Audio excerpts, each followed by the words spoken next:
Hi there, I'm Danny Flex and welcome to the latest edition of SecondsOut FLEXpectations. We're here every Thursday at 4:30 p.m. to talk about the boxing action to come over the weekend. And we've got a Matchroom Sky Sports Saturday fight night this week. We've got our man Josh Green in the bubble and he's been doing the interviews, spoke to Ebony Bridges among others yesterday. Today's the press conference, so by the time you watch this, there'll probably already be content up from that and from some one-on-ones that Josh has got. He's doing a great job.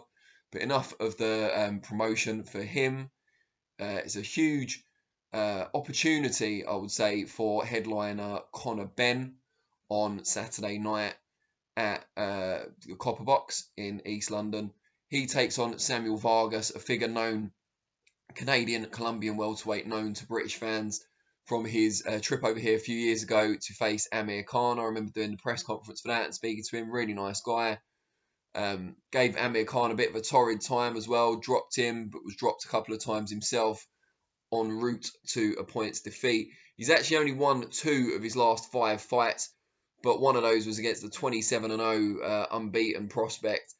Obviously a padded record, but still a good win for him. And the other one against the underrated Silverio Ortiz. In between, lost to Khan, lost a split decision to the still pretty good Luis Collazo, former world champion. But most recently, July last year, took a fearful beating from Virgil Ortiz Jr. No shame in that, considering what Ortiz Jr. did to an inspired Maurice Hooker not too long ago. But it was a very one-sided fight in Ortiz's favour. But that makes it kind of a good barometer or a good measuring stick for Conor Benn at 24. He's only a year older than Virgil Ortiz Jr., which may seem strange. Ortiz Jr. is being promoted as this kind of hot young prospect, which he is. But Benn, it seems like he's been around a lot longer, maybe because he turned pro as a teenager. But yeah, put in a career best performance as a pro last time out. Obviously had very limited amateur experience out in Australia and turned to boxing quite late in life, in a serious way at least. But fought Sebastian Formella, who'd come over, former IBO champion, had only lost previously to one of the top welterweights in the world in Sean Porter. And Benn completely outboxed him pretty much from start to finish in that fight in November. Once he realised, I think, despite giving Formella a bit of a shellacking early on, that the German was not going anywhere, he switched up the tactics a little bit, boxed more on the move and tried some stuff out that we're not used to seeing from him. Really good kind of footwork, agility, head movement. It was nice to see, and just a mature, composed performance. He didn't get greedy, he didn't become overly frustrated when he couldn't get rid of his man, but instead boxed his way to a comfortable decision, which is what you would expect someone who has aspirations of reaching world class to do. The Vargas fight should tell us a bit more in that Vargas is a dogged competitor, carries power as well, as we've seen, knocked a number of opponents down, even when he's won by decision. He'll certainly be coming to win. He's very proud. And Benn might find it hard to take him out there, although he should find him a bit more amenable to exchange than Formella was after the first few rounds.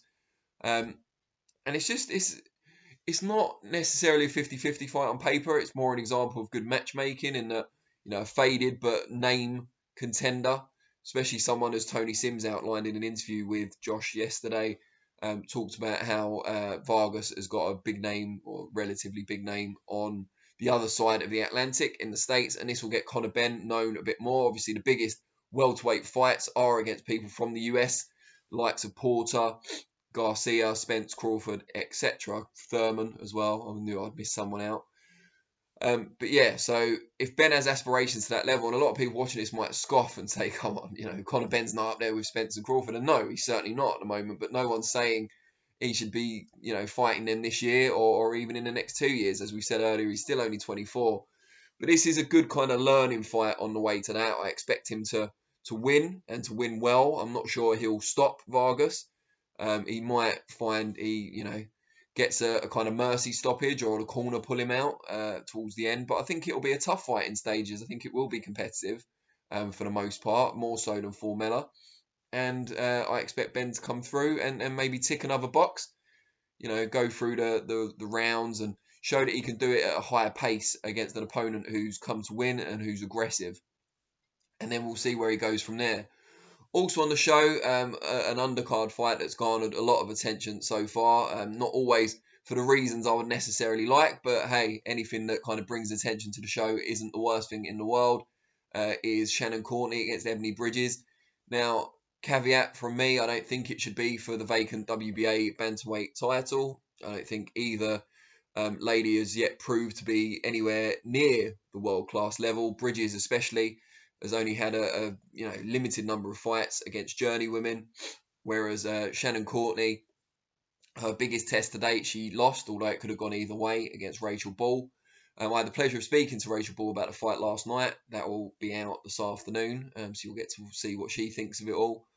But yeah, Shannon Courtney lost that fight, came back with a kind of ticking over rush shedding exercise, which she won well, and has looked impressive in spurts. But again, the closest she's come to world class was against Ball, and even if you believe she deserved to win the fight, it was certainly very, very close. She deserves an opportunity at world title slightly more than Bridges, but neither of them have proved to be at that level just yet. However, let's look at the positive side. It will be, you would think, certainly on paper, a competitive fight. Both got aggressive styles. I think the extra kind of nuances of Courtney, the upper body movement, the in and out, the tactical brain, as long as she stays disciplined, could prove the difference. But I think they've both spoken very well. Bridges especially, to Josh yesterday, spoken very well in the build-up to the fight. I'm not keen on the whole kind of Ferrari surrounding the weigh-in and what they'll be wearing and stuff, although, I'm sure we'll be fighting to be the first to put that weigh-in live. Having said all that, because, it is all about the views at the end of the day. It's not all about the views, but it is important, and they have got a lot of attention. It's hard to knock them too much for that. I'm just not sure they deserve to be fighting for a world title, which leaves a bit of a sour taste, I suppose. But I think on the night it'll be a very entertaining clash, probably go the distance, 10-2s, and get everyone warmed up for the main event. So in that sense, it's a positive. We also get to see Savannah Marshall, who's had a bit of bad luck this week in her original opponent for the WBO middleweight title, first challenger, first defence. Femke Hermans was unfortunately ruled out with COVID on the week of the fight.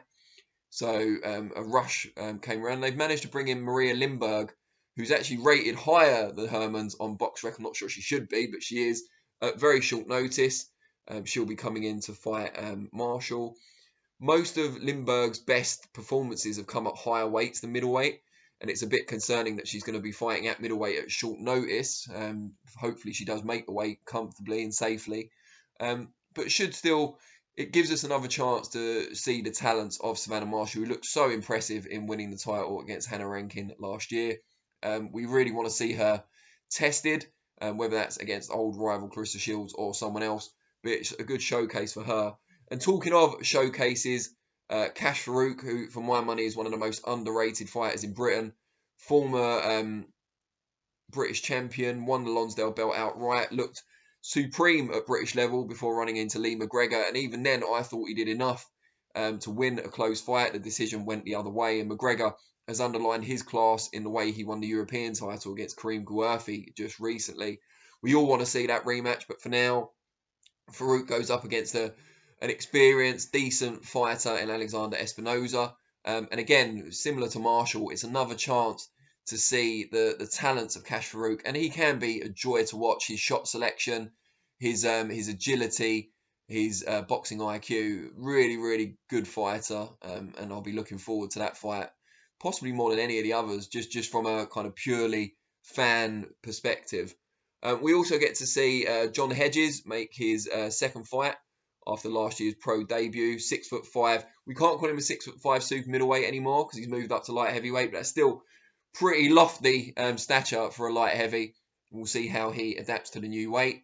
And also a debut for a really nice guy in former rugby player and national amateur champion Nick Campbell, heavyweight. We look forward to seeing how he gets on under the bright lights too. So I want to know what you guys think. How far away is Conor Benn from that kind of top welterweight level, fighting some of these real, genuine, world-class fighters? And do you feel ultimately he can get there?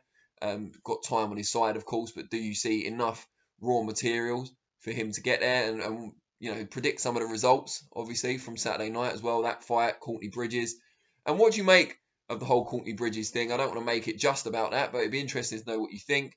Is it, you know, anything that draws attention to the fight is good? Is it, you know, you're happy with it, but it shouldn't be for a world title? Is it there's a lack of depth at those divisions, so let them go for the world title? Why not? The winner will probably have to fight a better opponent in Rachel Ball anyway. Let me know what you think of all things about this show. I'll be back on Monday at 4:30 p.m. looking back on the show in Reflections, and next week Thursday 4:30 p.m. for the next FLEXpectations. Thanks very much for your time, and I'll see you all soon.